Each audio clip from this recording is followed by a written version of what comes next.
The will was read on a Thursday, a day already steeped in the bleakness of grief.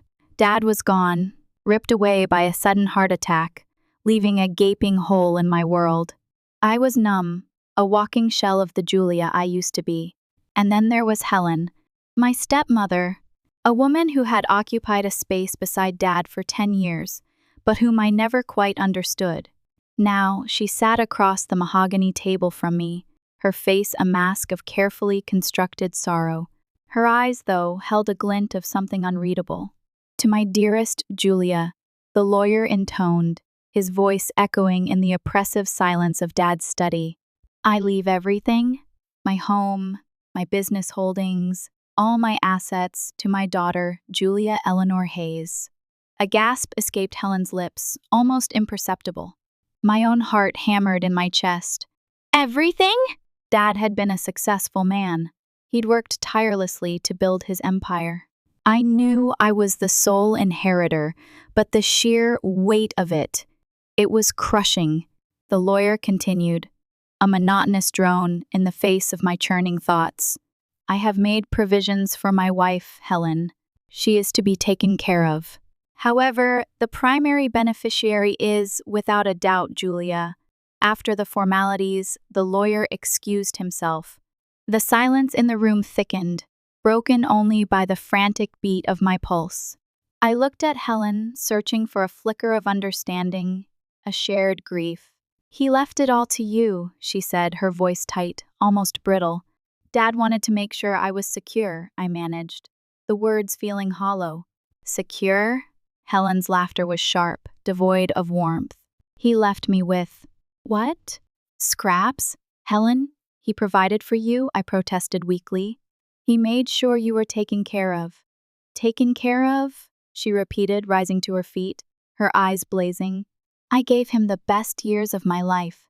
I supported him. I loved him." "I know you did," I said, trying to soothe her. But she wouldn't be soothed. "And what did you do, Julia?" she spat, her voice laced with venom. "You were his little princess, always needing him, always demanding his attention. You drained him." Her words were like a physical blow. I recoiled, stung by the accusation. "That's not true," I whispered. "Isn't it?" she sneered. "He coddled you, indulged you, and now you get everything. While I get to pick up the pieces." I was reeling, the ground shifting beneath my feet. This wasn't the Helen I thought I knew. This was a woman consumed by resentment, by greed. "I don't want to fight," I said, my voice trembling. "We're both grieving. Let's try to get through this together." Helen stared at me, her eyes narrowed, calculating. "Perhaps," she said slowly, her voice suddenly softer, almost saccharine. "Perhaps we can. This house, it's too big for one person. Why don't you stay here, Julia? We can grieve together. It's what your father would have wanted." The invitation hung in the air, thick with unspoken tension. Part of me screamed to run, to escape the venomous gaze of this woman who had so skillfully masked her true self. But another part, the part that desperately clung to any vestige of my father, craved the familiarity of his home, the illusion of family. "Okay," I said, the word barely audible. "I'll stay." It was a decision I would soon come to regret. The house was oppressive in its grandeur, a sprawling Victorian filled with Dad's meticulous collections and Helen's sterile decorations. Every room echoed with the ghost of his laughter, with the painful reminder of his absence. Living with Helen was like walking on eggshells. Her moods shifted without warning. One moment she'd be solicitous, almost cloyingly sweet. The next, she'd unleash a torrent of passive-aggressive remarks, each one designed to chip away at my confidence, my sense of self. "You look tired, Julia," she'd say, her eyes scrutinizing me over breakfast. "Are you sleeping enough? You know, your father always worried about your lack of ambition, or that dress is interesting. Your father always preferred you in something a little more sophisticated." Her words were subtle, insidious, like a slow-acting poison. I tried to ignore them, to dismiss them as the product of grief and stress, but they burrowed into my mind, fueling my insecurities, amplifying my doubts. The house itself seemed to conspire against me.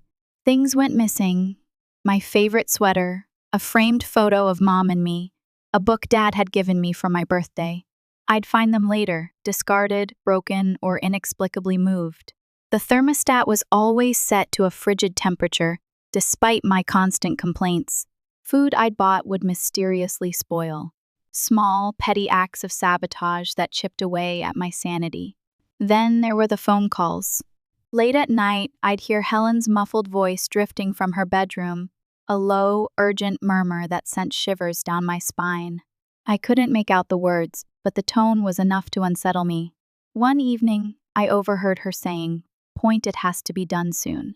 I can't keep stalling." My heart leaped into my throat. Stalling? Done? What was she talking about? The unease grew, festering in my gut like a malignant tumor. I started to feel unwell, constant headaches, nausea, a persistent fatigue that no amount of sleep could alleviate. I dismissed it as stress, as the lingering effects of grief. But a nagging voice in the back of my mind whispered that something was terribly wrong. I confided in Lila, my best friend since kindergarten. She was my rock, the one person who always knew how to make me laugh, even when I felt like the world was collapsing around me. "This is insane, Jules," she said, her brow furrowed with concern as I recounted the events of the past few weeks. "You need to get out of there. This Helen sounds like a grade A psycho." "I can't just leave," I protested. "This is Dad's house. I can't let her win." "Win what? Your life?" Lila's voice was sharp. "Look, I know you want to honor your dad, but you can't do that if you're dead. This isn't worth it." I knew she was right. But the thought of abandoning Dad's house, of surrendering to Helen's machinations, was unbearable. "I need proof," I said, my voice barely a whisper. "I need something concrete before I go to the police."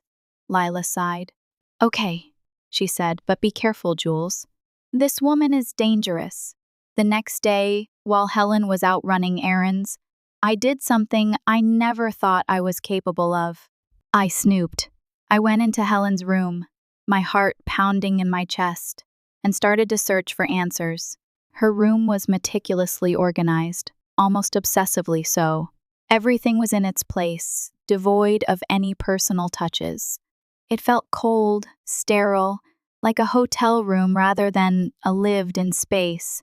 I started with her desk, sifting through bills, receipts, and correspondence. Nothing stood out, nothing that hinted at the darkness I suspected. Then I saw it. Her laptop sitting on the desk, slightly ajar. The screen was dark, but I could see the faint glow of the power button. My heart hammered in my chest. Hesitantly, the first opened the laptop. It flickered to life, revealing her email inbox. And there it was. An email exchange with someone named Paul. The subject line read, "Next steps." My blood ran cold. The emails were chilling. A series of clipped, coded messages that painted a horrifying picture. Paul was impatient, demanding. Helen was hesitant, but ultimately compliant. "Paul, she's still there?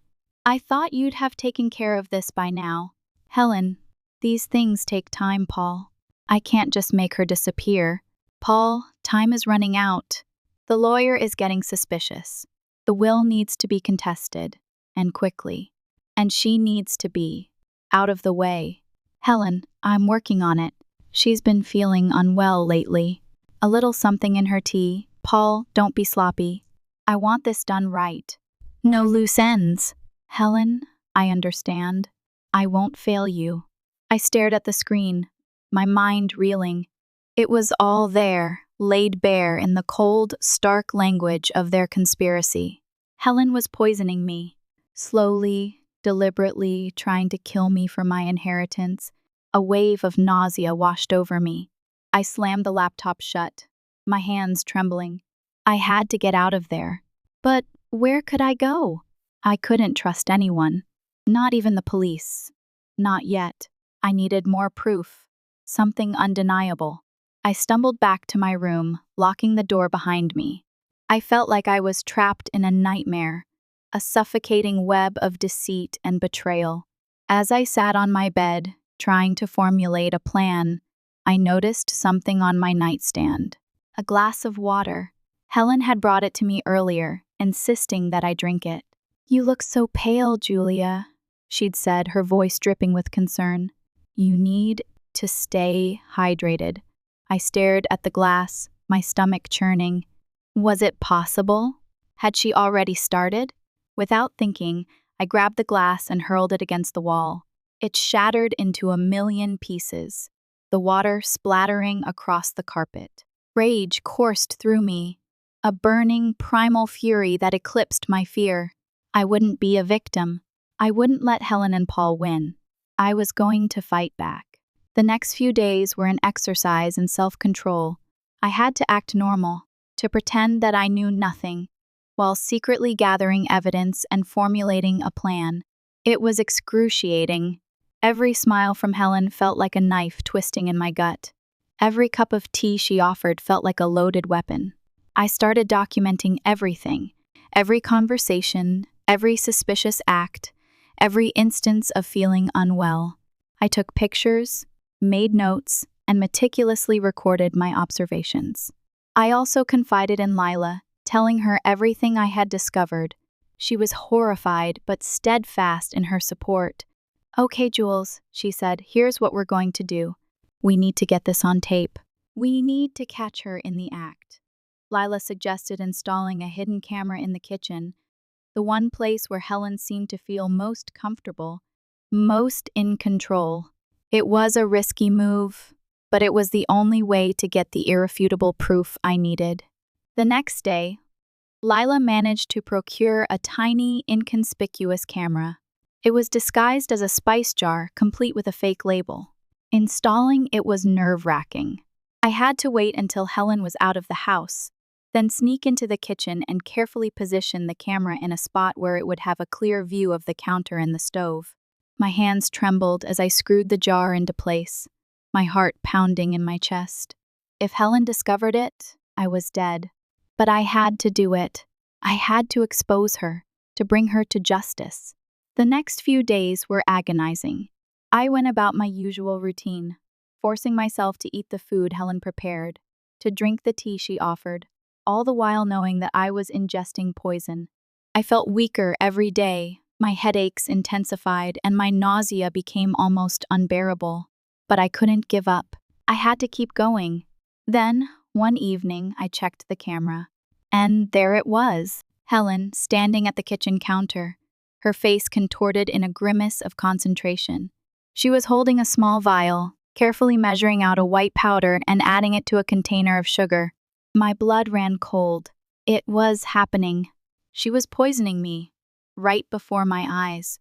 I watched the footage again and again, transfixed by the chilling banality of her actions. It was like watching a horror movie, but this time I was the victim. I called Lila, my voice shaking. "I got it," I said. "I have proof. She's poisoning me." Lila was silent for a moment. "Okay, Jules," she said finally. "It's time to go to the police." We went to the police station the next morning, armed with the video footage and a mountain of other evidence. I recounted my story to Detective Morales, a no-nonsense woman with a sharp gaze and a determined demeanor. She listened intently, her expression unwavering. When I was finished, she took a deep breath. "This is serious, Miss Hayes," she said. "We'll need to verify your claims, but if what you're saying is true, we're dealing with attempted murder." Detective Morales took the evidence, promising to launch a full investigation.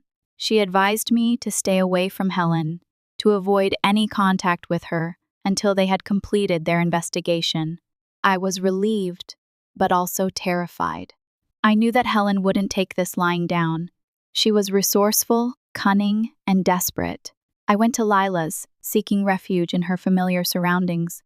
I felt safe there, surrounded by her warmth and her unwavering support. That evening, as we were watching television, my phone rang. It was Helen. My heart leaped into my throat. I hesitated, unsure whether to answer. "It could be a trap," Lila said, her voice tight. "Don't answer it." But I knew I had to. I had to know what Helen was thinking, what she was planning. I took a deep breath and answered the phone. "Julia," Helen said, her voice surprisingly calm. "I was wondering where you were." I was starting to get worried. "I'm at Lila's," I said, my voice trembling. "Oh, that's nice," Helen said. "Having a little girls' night, are we?" "Well, that's fine. I just wanted to let you know that I've decided to make some changes around here. Don't worry about coming back tonight. I've taken care of everything." Her words sent a chill down my spine. What did she mean by taking care of everything? "What do you mean?" I asked, my voice barely audible. Helen chuckled, a low, chilling sound. "Oh, you'll see," she said. "You'll see." Then she hung up. I stared at the phone, my mind racing. What was she planning? What had she done? I immediately called Detective Morales, relaying Helen's cryptic message. She was alarmed. "This is not good, miss. Hayes," she said. "She knows something's wrong. We're sending a patrol car to your location. Stay put and don't open the door for anyone." I hung up, my heart pounding in my chest. I felt like I was trapped in a pressure cooker, waiting for the explosion. The police arrived within minutes, sirens blaring, lights flashing. They surrounded Lila's apartment, their guns drawn. I felt a surge of relief, but also a deep sense of dread. I knew that something terrible was about to happen. Detective Morales called me a few hours later. Her voice was grim. "We've executed the search warrant at your house, Miss Hayes," she said. "We found evidence of financial tampering and a substantial amount of the poison in Helen's possession." "She's been arrested. And Paul?" I asked, my voice trembling. "He's in custody as well," Detective Morales said. "He confessed. He admitted to orchestrating the entire scheme." I let out a breath I didn't realize I'd been holding. It was over. The nightmare was finally over. But the relief was short-lived. The investigation revealed a far more sinister plot than I could have ever imagined. Helen and Paul had been planning this for months. They had been systematically siphoning funds from my father's estate, forging documents, and manipulating the legal system. They had even hired a hitman to take care of me if the poisoning failed. The sheer scope of their betrayal was staggering. I felt violated, betrayed, and deeply, profoundly hurt. The trial was a grueling ordeal. I had to relive the horrors of the past few months, to recount the details of Helen's manipulation and Paul's cold-blooded calculations. But I stood tall, facing them with unwavering resolve. I wouldn't let them intimidate me. I wouldn't let them win. In the end, justice prevailed. Helen and Paul were found guilty on all counts. They were sentenced to lengthy prison terms, their lives irrevocably shattered. The aftermath of the trial was a long and arduous process. I had to rebuild my life, to heal from the trauma of Helen's betrayal and Paul's ruthlessness. I moved out of Dad's house, unable to shake the feeling that it was tainted by their presence. I found a small apartment in the city, a place where I could start fresh, surrounded by new faces and new experiences. I threw myself into my work, finding solace in the challenge and the structure it provided. I also reconnected with old friends, nurturing the relationships that had been neglected during the dark days of my ordeal. Lila was my constant companion, my unwavering support. She helped me navigate the legal complexities of the estate, to reclaim what was rightfully mine. Slowly, gradually, I began to heal. I started to feel like myself again. The Julia I had been before Helen's arrival, before the shadow of her deceit had fallen over my life. One day, I visited my father's grave. I stood before the headstone, my heart filled with a mixture of sadness and gratitude. "I did it, Dad," I whispered. "I protected your legacy. I brought them to justice." I felt a sense of peace, a sense of closure.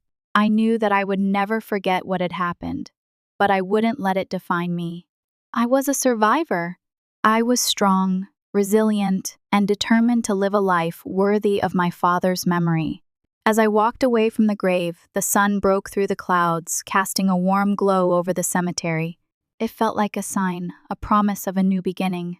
The serpent was gone, and I was finally free.